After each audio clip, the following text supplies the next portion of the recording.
When it comes to the ego, we have this misconception that the ego is all bad, that we want to kill the ego, that the ego is the enemy. That's a popular book. But honestly, if the ego was dead, that means we're dead. There is no way to kill the ego, but there is also such thing as an ego death, which is something I've been talking about, something I've been going through a lot lately.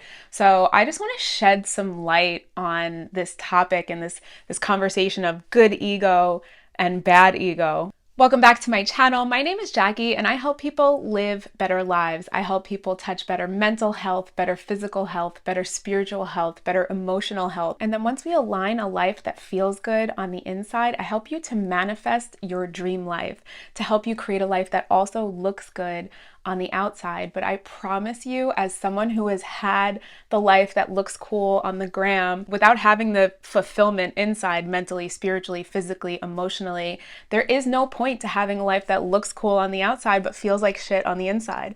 It's never going to work for you. So don't forget to click subscribe, because with me on your side, I'm going to help you level your entire life up mentally, physically, spiritually, emotionally, and then I'm going to help you with the aesthetics of it all. I have to dive deeper into the ego today. And I talked a bit about the misconception of the shadow. I'm going to link that video up in the cards because that is really important. We have this idea that the shadow is like evil or bad and like it's not good for us. But sometimes some of our greatest qualities are hiding in that shadow. And until we do that shadow work, which doesn't necessarily have to be scary, we're never going to be able to uncover that. It's the same thing with the ego. I feel like the ego is one of the most misunderstood concepts. So I want to try to make this as simple as possible.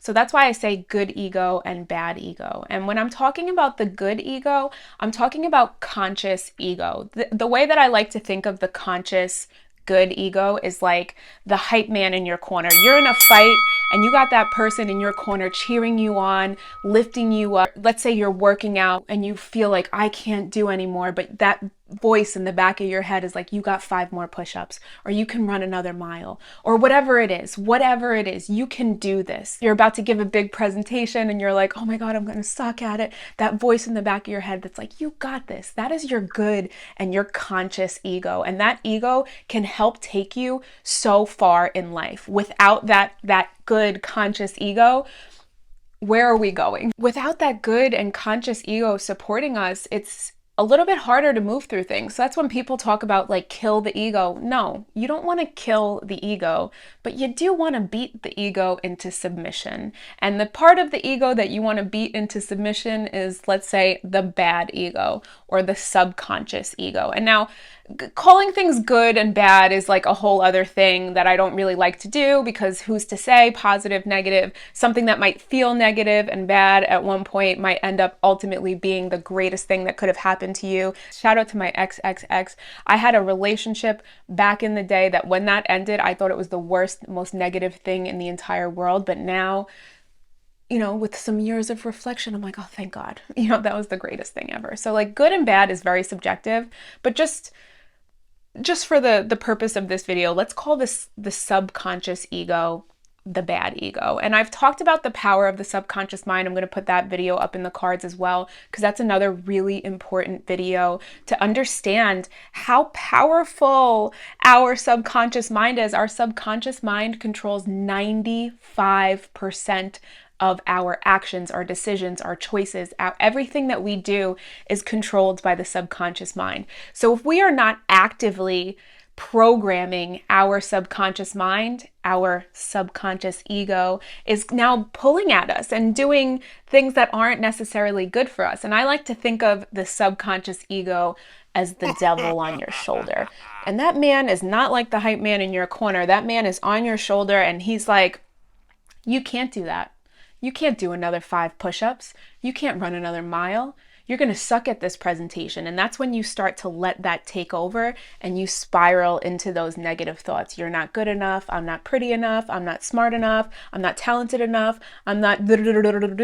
All of those things are stemming from the subconscious ego. And when I talk about an ego death and killing the ego, I'm talking about killing some parts of the ego, some parts of that subconscious ego. I will definitely be going deeper into the concept of an ego death in a future video. So do not forget to click subscribe for that. But just for the purpose of today's video, I'm just going to talk a little bit about it. Basically, what an ego death is the death of a belief system that has been subconsciously controlling your actions, your thoughts, your motives, etc., etc. That's what I'm talking about. Beat that bitch into submission. Like, we have to tell the subconscious ego, no, you're wrong. I am good enough. I am smart enough. I am pretty enough. I am whatever, talented enough. Whatever it is, apply it to you. We have to reprogram our subconscious mind. And as we reprogram our subconscious mind, and as we kill off those subconscious programmings that are no longer serving us, we are having what is called an ego death. And that can be very hard. I literally cried all day, every day. For the last 4 days. Like, I went really deep and dark with the winter solstice. I talk often about how important it is to align with nature and to align with the seasons. And for the first time in my life, I felt completely aligned because we were in the darkest days of the year and I was in one of the darkest places, realizing this subconscious programming, this subconscious ego that has been controlling so much of my life for like the last 20 years. And that shit had to go. And uprooting that, it kind of hurts, but now I feel so much better. We often fear what we're going to find in the shadows, or we fear facing that subconscious programming. We fear facing that ego. But 3 or 4 days of not feeling good and 3 or 4 days of crying and just feeling the feelings, it is nowhere near as scary as letting your entire life go by without putting that shit in check. Because at the end of the day, your subconscious ego, your subconscious mind is controlling the wheel. If you don't take control over it, you have no control over your life. And yeah, maybe it's going to hurt a little bit to face some harsh truths. Maybe it's going to hurt a little bit to admit where you were hurting yourself, self-sabotaging, or, doing any of those other things that people say the ego is so bad about. Yes, the ego can 100% do those things. At some point, we have to choose, like, what is worse, letting the ego control it or facing it and starting to control it to align with the life that we actually want to live. If you feel like there's something, like you're made for better, you can be doing better, you might need to start digging into some shadow and ego work and training your ego and beating that bitch into submission to be your hype man. If I hadn't done my shadow work and I hadn't started to work with my ego and started to work with my subconscious programming, I wouldn't be here putting this out on the internet because I was so scared to put myself out there. And I was so scared. No one's going to want to watch my videos. No one's going to subscribe. Everyone's going to think da da da da da. There were so many stories that my ego was telling me. And if I didn't do the work to uncover it, I wouldn't be here. And I know that I belong here in my heart and it feels good. So I want to thank you so much for coming back to my channel. Again, my name is Jackie. I make new videos every week that helps you level up your life mentally, physically, spiritually, aesthetically. So don't forget to click subscribe because with me on your side, we're going to level your whole life up.